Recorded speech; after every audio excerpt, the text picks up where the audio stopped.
যি ধৰণে আমি আশা কৰিছিলোঁ সেইদৰে জুবিন গাৰ্গৰ যি ঘটনালৈ যি SIT ইনভেষ্টিগেশ্যন কৰি আছে ইয়াক প্ৰত্যাহ্বান জনাই এজন একিউজ শ্যামকানু মহন্তই সুপ্ৰিম কোৰ্টত আবেদন কৰিছে।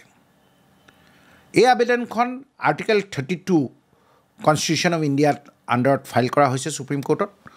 বেচিকেলি আপুনি কি হয় সুপ্ৰিম কোৰ্টত যদি আপুনি দেখুৱাব পাৰে যে আপোনাৰ মৌলিক অধিকাৰ ভংগ হৈছে but there is a violation of fundamental rights or for enforcement of fundamental rights আপুনি সুপ্ৰিম কোৰ্টলৈ ডাইৰেক্টলি যাব পাৰে।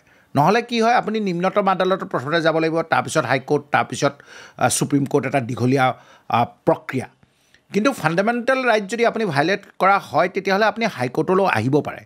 কিন্তু এই আবেদনখন সুপ্ৰিম কোৰ্টত কিয় কৰিলে তাতে যথেষ্ট জাষ্টিফিকেশ্যন এই আবেদনখনত দিয়া হৈছে।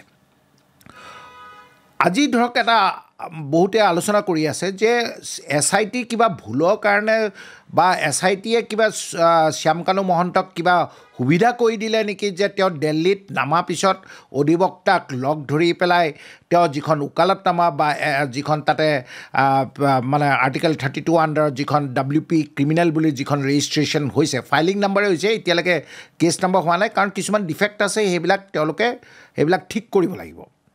যে সুবিধা কৰি দিলে নেকি SITয়ে পিটিশ্যনখন বা এফিডেভিটখন ফাইল কৰিবৰ কাৰণে শ্যামকানু মহন্তক? কিন্তু সেইটো কথা সত্য নহয়।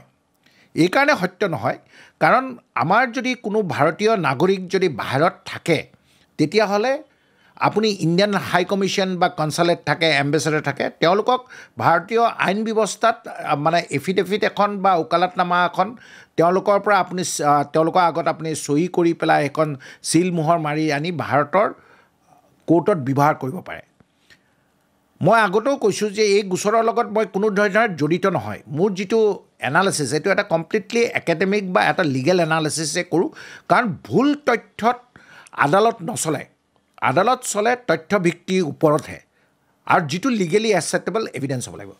প্ৰথম ভুলটো মই যিটো এই SLPখনত দেখা পাইছোঁ এইটো কোৰ্টে হয়তো এইটো বা অসমৰ যি আমাৰ অধিবক্তাসকল তাতে থাকিব, যিটো লিগেল টীম আছে, হয়তো তেওঁলোকে সেইটো পইণ্ট আউট কৰিব।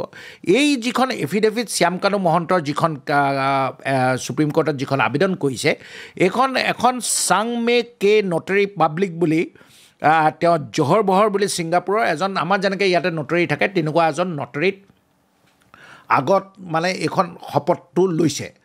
কিন্তু মই ভাবোঁ যে এইটো একচেপ্টেবল এইকাৰণে নহয় কাৰণ ভাৰতীয় ন্যায় ব্যৱস্থাত যিটো আছে কৈছে যে নটাৰীটোতো আপুনি মানে যদি ফৰেইন কাণ্ট্ৰিত ল'ব লগা হয় তেতিয়াহ'লে অকল কনচালেট জেনেৰেল বা এম্বেচেডৰ আছে। এইটো এটা টেকনিকেল ডিফেক্ট আছে, এইটো হয়তো তেওঁলোকে যেতিয়ালৈকে কেছ ৰেজিষ্ট্ৰেশ্যন হ'ব এইটো এফিডেভিটখন একচেপ্ট নহ'ব পাৰে বা এই ডিফেক্টটো কিয়ৰ কৰিবলৈ মানে ঠিক কৰিবৰ কাৰণে শ্যামকানু হৈ যিসকল অধিবক্তাই তাতে আছে তেওঁলোকে এটা সুবিধা পাব। প্ৰথম কথাটো হ'ল যে এই আবেদনখনতনো শ্যামকানু মহন্তই কি বিচাৰিছে? শ্যামকানু মহন্তই এই আবেদনখনত 3টা প্ৰেয়াৰ দিছে বা 9টা প্ৰেয়াৰ দিছে। তাৰ ভিতৰত প্ৰথমটো প্ৰেয়াৰ হ'ল যে তেওঁ অসমত যিটো SIT ইনভেষ্টিগেশ্যনটো আছে এইটো ইম্পাৰ্চিয়েল নহয় বুলি কৈছে। কিয় নহয় বুলি কৈছে? যে ইয়াতে যিবিলাক অসমৰ যিবিলাক টপ এক্সিকিউটিভ আছে, অসমৰ টপ এক্সিকিউটিভ কোন CM, তেওঁলোকৰ যিবিলাক টুইটাৰ হেণ্ডেলত যিবিলাক টুইট কৰি আছে বা ৰাজহুৱাভাৱে মিডিয়াৰ আগত তেওঁলোকে যিটো বক্তব্য ৰাখিছে, আল্টিমেটলি SITটোতো ষ্টেটৰ কণ্ট্ৰলতে, স্পেচিয়েল ইনভেষ্টিগেশ্যন টীমটো যেনেকৈ CBI বা NIA নিচিনা তেওঁ ক'ব বিচাৰে যে ইণ্ডিপেণ্ডেণ্ট ইনভেষ্টিগেশ্যন এজেঞ্চি নহয়, সেইটো ষ্টেট কণ্ট্ৰলৰ আণ্ডাৰত থাকে। সেই গতিকে কৈছে যে ইনভেষ্টিগেশ্যনটো যিটো হ'ব এইটো ইম্পাৰ্চিয়েল নহ'ব। সেই গতিকে NIA বা CBIলৈ তেওঁ ইনভেষ্টিগেশ্যনটো হস্তান্তৰ কৰিবৰ কাৰণে তেওঁ প্ৰথম প্ৰেয়াৰটো হ'ল সেইটো।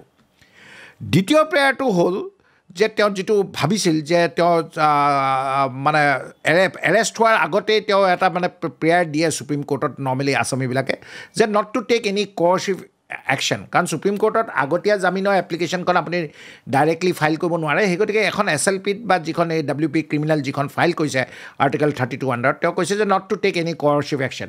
মই ভাবোঁ যে এইটো যিটো ৰিলিফ তেওঁ বিচাৰিছে এইটো ইনফ্ৰাকচুৱাছ হৈছে বা ইয়াতে কোনো ধৰণৰ লিগেল ইছ্যু নাই কাৰণ তেওঁক অলৰেডি এৰেষ্ট কৰি SIT হেৰিত মানে তাত আছে দ্বিতীয় কথাটো হ'ল যে তেওঁ বা তেওঁ পৰিয়ালবৰ্গৰ মানে যিটো থ্ৰেট পাৰচেপশ্যন পাইছে যিটো মিডিয়াত যিটো হেট মানে তেওঁৰ এগেইনষ্টে এটা নেৰেটিভ ক্ৰিয়েট কৰিছে মিডিয়াই বুলি কৈছে এইবিলাকৰ ওপৰত তেওঁ ফেমিলি বা তেওঁৰ প্ৰটেকশ্যনটো যিটো আইনগতভাৱে প্ৰটেকশ্যন পায় সেইটো বিচাৰিছে তেওঁ কৈছে যে যিবিলাক পোষ্টমৰ্টেম ৰিপৰ্ট মেডিকেল ৰিপৰ্ট যিবিলাক ছিংগাপুৰৰ ইনভেষ্টিগেশ্যন ৰিপৰ্ট য'ত অলৰেডি কৈ দিছে যে তেওঁৰ লগত কোনো ফল প্লে নাই তেওঁ মৃত্যুৰ লগত কোনো ধৰণৰ তেনেকুৱা ফল প্লে পোৱা নাই জুবিন গাৰ্গৰ সেই গতিকে এই ৰিপৰ্টবিলাকো SITৰ পৰা সুপ্ৰিম কোৰ্টে আনি পেলাই সেইবিলাক চাব লাগে চিল কভাৰত আনিব লাগে আৰু যিহেতু এই গোচৰত অলৰেডি 54খন FIR ৰেজিষ্টাৰ্ড হৈছে যদিও এখন FIR কৈছে তেওঁ কৈছে যে অসমৰ বাহিৰে অন্য ৰাজ্যতো FIR লঞ্চ কৰিছে তো SITটো ইনভেষ্টিগেশ্যন অকল অসমতে আছে বেলেগ ষ্টেটত নাই সেই গতিকে কৈছে যে NIA বা CBI দিলে বা দুখন দেশৰ মাজত প্লেচ অফ অকাৰেঞ্চটো দুখন দেশ হয় সেই গতিকে তেওঁ NIA বা SITক বিচাৰিছে